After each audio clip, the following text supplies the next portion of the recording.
Hello! Hi అండి. ఈరోజు నేను ఈ వీడియోలో ఫ్రెంచ్ ఫ్రైస్ చేస్తున్నానండి. అది పిల్లల కోసం చేస్తున్నాను. చాలా ఈజీగా చేసేసుకోవచ్చు. అది ఎయిర్ ఫ్రైయర్‌లో చేస్తున్నాను. డీప్ ఫ్రై కాకుండా. బంగాళదుంపలు పెద్దయి తీసుకోండి. ఇలా కట్ చేసుకున్నప్పుడు చూడ్డానికి గూడా బావుంటుంది.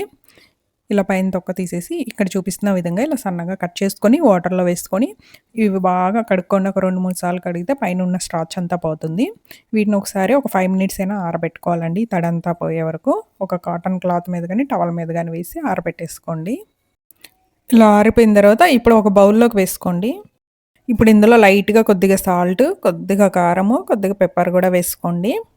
ఒకసారి వేసుకొని, ఇప్పుడు కొద్దిగా ఆయిల్ గూడా వేసుకోండి. వేసుకొని ఒకసారి కలిపేసుకోండి. ఇప్పుడు బటర్ పేపర్ వేసుకొని ఎయిర్ ఫ్రైయర్‌లో వేసుకోండి. మనకు ఆప్షనల్‌గా ఉంటుంది గదా! ఎయిర్ ఫ్రైయర్‌లో ఫ్రెంచ్ ఫ్రైస్‌కి సెపరేట్‌గా ఆప్షన్ పెట్టుకుంటే సరిపోతుంది కరెక్ట్‌గా. మధ్యలో ఒక్కసారి తీసి కలుపుకోండి.